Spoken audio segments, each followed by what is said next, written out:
last month, when he accused critics of constantly trying to provincialize his work. And I just quote a brief comment from Pramuk. When he said, when I write about love in the US and Britain, critics say that this Turkish writer writes very interesting thing about Turkish love. But what can be love in general? I'm always resentful and angry of this attempt to narrow me and my capacity to experience humanity. You are squeezed and narrowed down, cornered down as a writer whose book is considered only as the representation of his national voice and as a little bit of anthropological curiosity. And that I think is very important because precisely the Greek literature, Greek novels, help to go across the nationalistic label that we can put on any writer, and perhaps in those difficult times, particularly on Pakistani writers. This being said, I'll come back more to the title of my short presentation. About the image of creative Pakistan, as opposed to what we know about radicalization and beyond. Not that radicalization and beyond is obviously not a problem, it's a serious problem. Let's look a moment at the Asian chessboard. To put it in a deliberately simplistic way, too simplistic a way, there is a kind of dual image. On the one hand, you have Asia on the move, whatever could be its problem. You have, of course, the emerged Asian country, Japan, South Korea, and you have the emerging country, China and India. Crossing the border, we have quite a number of novels about India, which are now depicting not just Shining India of the BJP, but the backstage of Shining India. It could be Chetan Bhagat with One Night at the Call Center.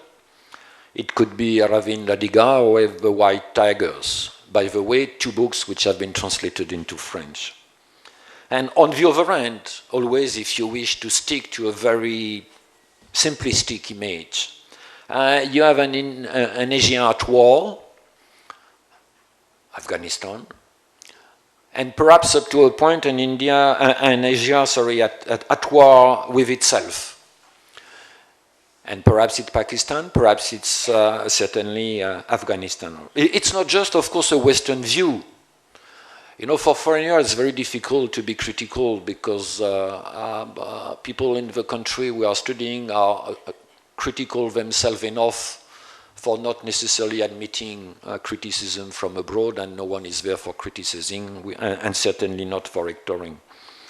But here, as I'm lucky enough for having Ghazi Salahuddin as my moderator, I can quote some piece that you wrote a couple of years ago in Newsline about under the title of The Looming Threat. And I would tend to believe that, unfortunately, the title was well selected. And when you say that the country is still confined in the cradle of its confusion about what it wants to be, in a way, it's a sad point to say that you might be right, but it's comfort the outside observer. When I write about Pakistan, I prefer to quote Pakistanis that I have to quote also my colleagues. It's a part of the academic practice, of course, but I prefer to quote Pakistanis on Pakistan or Indians on India and whatever. And it's not foreigners who have published in OUP a book called Pakistan, A Dream Gone Sour. It was one of the foremost Pakistan civil servant, Rudyard Khan. It's not foreigners who have published The Most Dangerous Place about Pakistan-US frontier. It was Imtiaz Gul. And as Ahmed Rashid was here yesterday, it's not foreigners who have written Descent into Chaos. But this being said, there are other ways than scholarship or journalist writing, how necessary they could be. There are other ways to look at that. Look at Afghanistan, The Wasted Vigil by Nadim Aslam. Some critic had asked Aslam, saying, well, you seem to criticize the United States as much as you criticize the fundamentalist. Do you consider your novel as a political novel? When you read The Wasted Vigil, it's obviously not a political novel if you take the short definition of what a political novel could be. And this is what Aslam answered to his questioner. I've always said that I vote every time I write a sentence. Politics for me is about feeling a certain responsibility towards the world I live. From my viewpoint, all writing is political. Even non-political writing is political. Coming from Pakistan and belonging to the Islamic world, I cannot be aware of how politics affects our daily lives, how it is not just dry legislation and laws and statement. And Pakistan.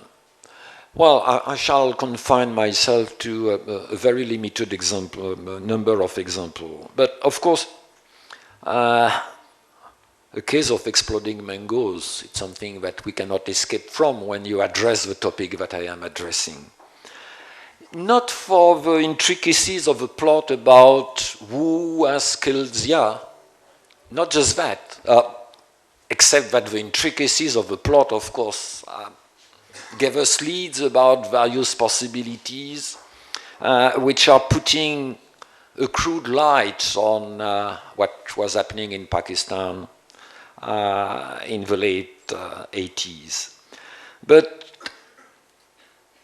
its literature and its great literature, because of a subtle wit, because of irreverence, and I shall not give example of irreverence here, and here again, his depiction of the army, or his depiction of ISI in 1988, how we always confined to the late 80s when we read Hanif? Is it only General Akhtar who is decked up like a sacrificial cow, all golden braid and shiny metals? And to put a bit further, when reading about Major Kiani, we may wonder what has happened to the fictional image of Major Kiani 20 years later. With Mohsin Hamid and the Reluctant Fundamentalist, it's a bit more intricate probably, because here the decision, in a way, to be ambiguous is greater. And there is some sort of irony, of course, that the top US company, the hero of Hamid novel is working for, as for motto, focus on the fundamentals. So you have two types of fundamentalism which are addressed there. Not just the Islamic one, but also another way to define what's fundamental to life and what's fundamental to business and what's fundamental in making money. And when the Pakistani Princeton-educated hero defined himself as a modern-day Janissary serving the empire of American corporatism, I do believe that it's also a geopolitical definition. And we could go very far about that. A point interesting, as I'm just stopping for a moment on Mohsin Hamid, is what he has said in an interview about how he has finalized his novel. You know, it was first set before 9/11. And finally, after 9/11 happened, he decided to largely rewrite the book because it was basically impossible to miss the point. And we have the same ambiguity, and I think ambiguity is a decisive part of literature, fortunately. In the short piece, he has published The Beheading.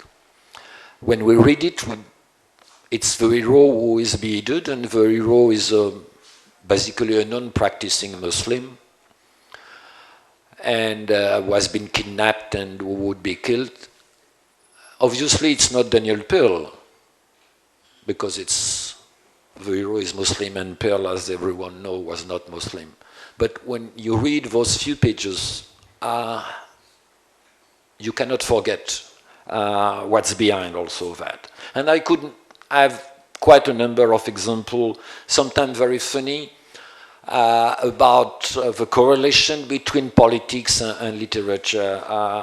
Intizar Hussain, The House by the Gallows. Of course, there is, in a way, the tragedy to have a house just close to the gallows, but there is also this hilarious passage when, as a scriptwriter working for PTV, he wanted to write a piece inspired by the legend of Ujbano. And you have some bureaucrat who say, no Ujbano, because people will think about Benazir, you know. And we could have like that a number of examples about how things are shifting because what's supposed to be political, geopolitical, and what's really fiction. But of course, the same would be true of what may appear much less political, being the short stories of Muinuddin, or short story of Nadim Aslam again, or Jamil Ahmad when he has a piece about forbidden love and the price to be paid by the lover in tribes in Balochistan. So here we are back to the issue, I don't know what's political and what's not political, but as soon as it's really life and death, probably it's the two.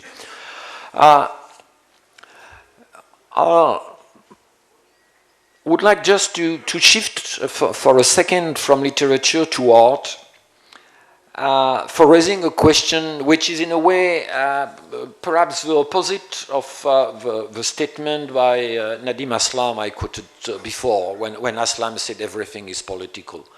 And here I turn to a Pakistani painter who had an exhibition in Paris, had a name, last year, and we're saying, and it's a way, it's kind of contraposition to what has been said before by Pakistani writers. He said that to a critic asking him about what it means to be an artist in Pakistan. Obviously, he said, the role of artists in Pakistan is ambiguous. In a way, we have in our hands so many possible topics of study. But for us, as for the rest of the population, catastrophic events are first of all a source of frustration. Conflict and violence, contrary to what many people think, do not increase our creativity. And here, of course, we have an interesting question. Are catastrophic events a source of frustration as a citizen, or are they a source of creation as a writer or as an artist? Of course, everyone is not in this line, and creativity and engagement is a constant reminder of the need to think differently from the so-called common wisdom. And well, here of course we may think about the wonderful work done by the Ajoka troop in Lahore, and for trying to transcend the border inherited from partition, and through the magic, in a way, of stage performance, bringing together Punjabis from both sides of the border. In a way, what politics and geopolitics are not able to do, literature is able to do it. And this brings me to my last point about what I would call the geopolitics of language and the geopolitics of translation. See, when I refer to Montaut, I've not read Montaut in English. I've read Montaut's stories in French, directly translated by a French scholar from Urdu. And published not by an obscure, specialized publisher, no, by a well-established publishing house.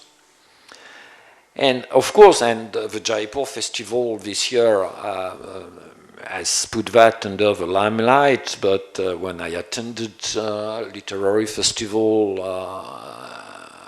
in Paris, mostly when India was a guest country, the same issue was raised continuously.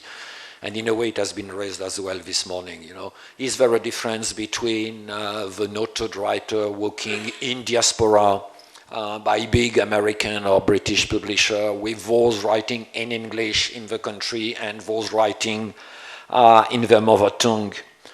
I do prefer saying the mother tongue than what we heard sometime in vernacular language. What is vernacular? I don't like this definition. So this categorization of writers, it's not just something linked to the market of literature. It's also something